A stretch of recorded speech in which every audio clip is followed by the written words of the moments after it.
ಇವತ್ತು ನಮ್ಮ ಬಳ್ಳಾರಿ ಜಿಲ್ಲೆ MP ಸಾಹೇಬರಿಗೆ ಒಂದು ದೂರು ಕೊಟ್ಟಿದ್ವಿ. ಈ ಸೊಂಡೂರು ತಾಲೂಕು ಸುಶೀಲಾನಗರ ಗ್ರಾಮ ಪಂಚಾಯತ್ ವ್ಯಾಪ್ತಿಗೆ 5 ಹಳ್ಳಿಗಳಿಗೆ ಬರ್ತಾವೆ. ಸುಶೀಲಾನಗರ, ಸಿದ್ದಾಪುರ, ಜಯಸಿಂಗಪುರ, ವೆಂಕಟಗಿರಿ, ರಾಮಪುರ. ಈ 5 ಹಳ್ಳಿಗಳಿಗೆ 11 ಗಣಿ ಕಂಪನಿ ಬರ್ತಾವ.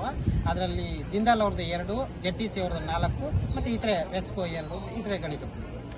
ಇಷ್ಟು ಗಣಿ ಕಂಪನಿಗಳು ಅವರ ಗಣಿ ಕಂಪನಿ ಪ್ರಾರಂಭದಿಂದ ಇಲ್ಲಿವರೆಗೆ CSR ಯೋಜನೆ ಅಡಿಯಲ್ಲಿ ಯಾವುದೇ ರೀತಿಯ ಅಭಿವೃದ್ಧಿ ಮಾಡಿಲ್ಲ.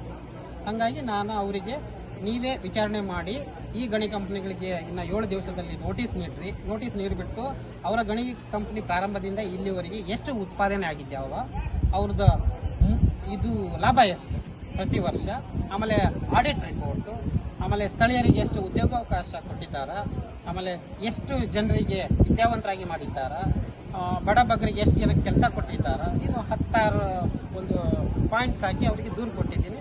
ಸೊ ನಾನು ವಿಚಾರಣೆ ಮಾಡ್ತೀನಿ ಅಂತ ಹೇಳಿದ್ದಾರೆ. ನನಗೆ ತುಕಾರಾಮ್ ಸಾಹೇಬ್ರ ಮೇಲೆ ನಂಬಿಕೆ ಇದೆ.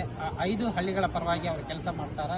ನಾವು ಒಂದು ಅಭಿವೃದ್ಧಿ ವಿಚಾರದಲ್ಲಿ ಕೈ ಜೋಡಿಸ್ತಾರೆ. ಎಸ್ಪೆಷಲಿ ZTC ಅನ್ನೋ ಗಣಿ ಕಂಪನಿ 4 ಗಣಿ ಕಂಪನಿಗೆ ಸುಮಾರು 1970-80ರಿಂದ ಚಾಲು ಆಗುತ್ತೆ. ಇಲ್ಲಿವರೆಗೆ 50-60 ವರ್ಷ ಆದರೂ ಕೂಡ ಆ ಒಂದು ZTC ಅನ್ನೋ ಗಣಿ ಕಂಪನಿ ಯಾವುದೇ ರೀತಿ ಅಭಿವೃದ್ಧಿ ಇಲ್ಲ. ಕೇವಲ ಒಂದು 4-5 ಮಂದಿ ರೌಡಿಗಳನ್ನು ಇಟ್ಕೊಂಡು ಅವರು ಆ ಊರನ್ನ, ಆ 5 ಗ್ರಾಮಗಳನ್ನು ಆಪರೇಟ್ ಮಾಡ್ತಾ ಇದ್ದಾರೆ. ವಿದ್ಯಾವಂತರಿಲ್ಲ, ಎಲ್ಲ ಹೆಬ್ಬೆಟ್ಟುಗಳು. ಹಂಗಾಗಿ ಮುಂದಿನ ದಿನಗಳಲ್ಲಿ ಜನಗಳ ಬೆಂಬಲದಿಂದ ಈಗ ಕಾನೂನು ಹೋರಾಟ ಮಾಡ್ತಾ ಇದ್ದೀವಿ. ಈಗ ಆಲ್ರೆಡಿ 2-3 ವರ್ಷದಿಂದ ನಾವು ಮಾಡ್ತಾನೆ ಬಂದಿದ್ದೀವಿ. ಮುಂದಿನ ದಿನಗಳಲ್ಲಿ ಆ ZTC ಗಣಿ ಕಂಪನಿಯ ಮುಂದುಗಡೆ ಉಗ್ರವಾದ ಹೋರಾಟ ಮಾಡ್ತೀವಿ ಅಂತ ಹೇಳಿ.